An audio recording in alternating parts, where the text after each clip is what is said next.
What is up, guys? It's Chase Oliver 68 here, bringing you my UFC 144 live in Japan recap and results. Funny thing is, this is absolutely crazy, if I might add. Japan is like literally right now in that time zone. If I'm correct, 3 hours ahead for 10 o'clock. That would be 1 o'clock, I believe. I don't know. My math is kind of terrible off the top of my head when I'm trying to think. It's 1 in the morning there, and it's like 10:23 here. They started this event at 10 in the morning, and now it's like 1 in the afternoon for them. Oh my god, dude, that's crazy. So after watching that awesome UFC event, they're like, what am I going to do after this? It's really like, what are you going to do after watching a great event like UFC 144? They're live, I bet you it was amazing, but let's get started with the first fight on the card. Anthony Pettis versus Joe Lauzon. Now, Anthony Pettis really wanted a good showing here. I mean, Joe Lauzon was a good choice for him. He's been doing work in the lightweight division. Anthony Pettis really wanted a huge win over a nice, I would like to say, gatekeeper of the lightweight division. And Pettis gets that win. Round 1, really nothing too spectacular was happening. Anthony Pettis all of a sudden knees him in the face, snaps his leg, kicks him, starts beating him up with punches. Bam! Anthony Pettis wins. Good win for Anthony Pettis. Anthony Pettis, like I said, really wanted a huge win in the UFC to keep his relevancy. I mean, we're known for this young kid, this young talent in the UFC for being so flashy. For him getting a win like that, awesome win. The next fight was a featherweight bout between Hatsu Hayoki and Bart Palosoritsky. Sorry if I said his name wrong. Hayoki and Palosoritsky was a decent fight. I didn't really find it too much interesting. It kind of felt like a John Pitch fight, if you will. Not a total, but definitely not the most exciting fight on this card. Hatsu Hayoki wins this fight via unanimous decision. So now we got to go on to one of my favorite fights, and definitely possibly a winner for knockout of the night. Middleweight bout between Yushin Okami and Tim Boesch. Yushin Okami, coming off a loss from Anderson Silva, fighting in Japan, that's going to be a huge, huge mental boost for him. But then Tim Boesch, he wasn't looking so good. He had some rounds where it's like, okay, maybe Tim Boesch won them. But round 1 and 2, it was almost like, yeah, Okami pretty much won.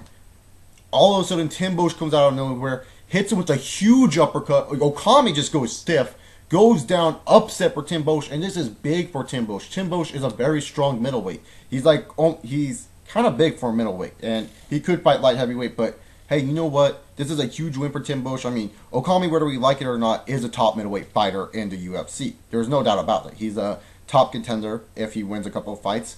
But Tim Boesch getting a huge win, especially with that nice TKO finish. I mean, and coming back to win, that was just amazing. And it leads Tim Boesch to bigger opportunities.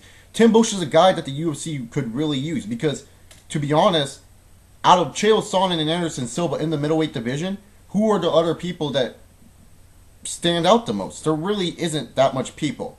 I know I'm getting a shot and say, what about Damian Maia, Michael Bisping, and whatnot, but they're not really that standoutish compared to Chael Sonnen and the promos that he cuts in the professional wrestling like manner, and Anderson Silva with his crazy fight style. So Tim Boesch, am I going to say he's going to become a middleweight champion? No, it's going to be a long time before he becomes champion. But if he keeps racking up these wins, keeps on improving, learns how to win fights, he will definitely become a big threat in the middleweight in years to come. Not like just this year, but he's a good guy to use, especially with that knockout, to put on a UFC on FX, Fuel TV, or Fox whenever they go down that line. The next fight was Yoshiro Akiyama versus Jake Shields, and what I would like to call cut the dead weight match. Now, why do I call this a cut the dead weight match? Yoshiro Akiyama, since debuting in the UFC, has only won one of his 3-4 fights that he had there. He won against Alan Belcher, which people said Alan Belcher most likely won. He has put on some entertaining fights, but just because you're putting on entertaining fights doesn't mean anything. You're going to keep your job, but it's not like his fights were like ever contentions for fight of the year, besides maybe the Chris Lieben fight, which was fucking insane. Lieben fucked the world. But besides Lieben being awesome, he fought Jake Shields, who Jake Shields, coming into the UFC, struggled against Martin Kampmann, did a terrible main event against GSP. Oh, God, that was just garbage. And then afterwards, losing to Jake Ellenberger in less than a second like that, man, he really did not look like a Jake Shields back like in Strikeforce who manhandled Dan Henderson. Now, Yoshiro was fighting at welterweight. I felt he looked good at welterweight. He was stuffing Jake Shields on all occasions, but his striking just looked horrible. Jake Shields did not even look good as a striker. He was fighting like this. I don't even know. He looked like a bitch trying to fight Jake Shields, but he didn't really look that good. And by the way, I am a Jake Shields fan, so don't say that I'm just hating on Jake Shields. But Jake Shields won this fight. Good win for Jake Shields here. Probably going to keep his job in the UFC. Hopefully he can work his way up to that UFC welterweight title again. Yoshiro, you're going to get cut. I don't care what you bring. I really do not care for you anymore. A heavyweight bout between Mark Hunt and Cheick Kongo. Now, nothing much to say here. Mark Hunt and Cheick Kongo. Cheick Kongo really got careless. Thought, oh, maybe I can pull off a comeback victory again. Not going to happen. Mark Hunt's hands are too heavy for you to be leaving your hands down like that, Cheick Kongo. Kongo gets knocked the fuck out. Mark Hunt, huge win, improves his record to 8-7. Cheick Kongo, ooh. I don't know what's next for Cheick Kongo, to be honest. In a catchweight bout, this was originally a light heavyweight bout, but Quinton Rampage Jackson decided that he was going to party before, I don't know, going to the weigh-ins. He did not show up in weighed in at like 211 pounds, so it was a catchweight at 211 between Quinton Jackson and Ryan Bader. Quinton Jackson really was amped up, and I really loved how he used the Pride theme. That was nice of him and all. He just didn't feel like Rampage Jackson. Ryan Bader was outclassing him as a fighter. Ryan Bader looked like the better fighter tonight. I was just laughing at Twitter when people were like, Rampage is going to steamroll over Bader. I'm like, are you fucking retarded? This is not the same Quinton Jackson back in Pride or probably back when he first debuted in the UFC. This is a different Quinton Jackson. He is not the same. Obviously, he showed up at the weigh-ins not making weight. It shows that, hey, maybe he's not focused on fighting. He's focused on other shit going on. Ryan Bader did look good, and a huge win for Ryan Bader. You know, not a lot of people gave Ryan Bader a chance. I gave Ryan Bader a slight chance. People were saying, oh, Bader won't be able to take down Jackson. Jackson's going to stuff him. And I said, they're old Rashad Evans. You just push him against the cage, get a little nice dirty boxing going, and then take him down. Ryan Bader did that, won the fight. But we got a good slam from Rampage in the second round. So, congratulations to Ryan Bader. And a lightweight championship fight. This was the definition of a mixed martial arts fight. This showed how mixed martial arts mix different fighting styles, different ground styles, different everything. Great fight between Frankie Edgar and Benson Henderson. And hey, you guys want to argue who you thought won? I'm all for it because anyone can argue who won this match. I personally agree with the decision. I'm happy Benson Henderson won. And yes, Benson Henderson won.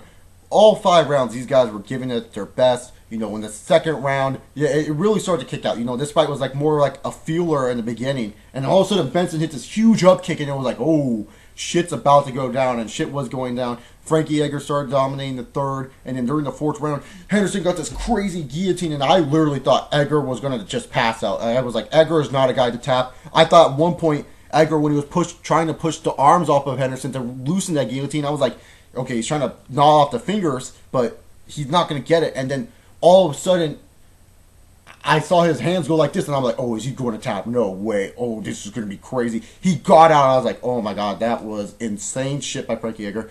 Definitely real-life Rocky Balboa. Frankie Edgar, great inspiration, great fighter.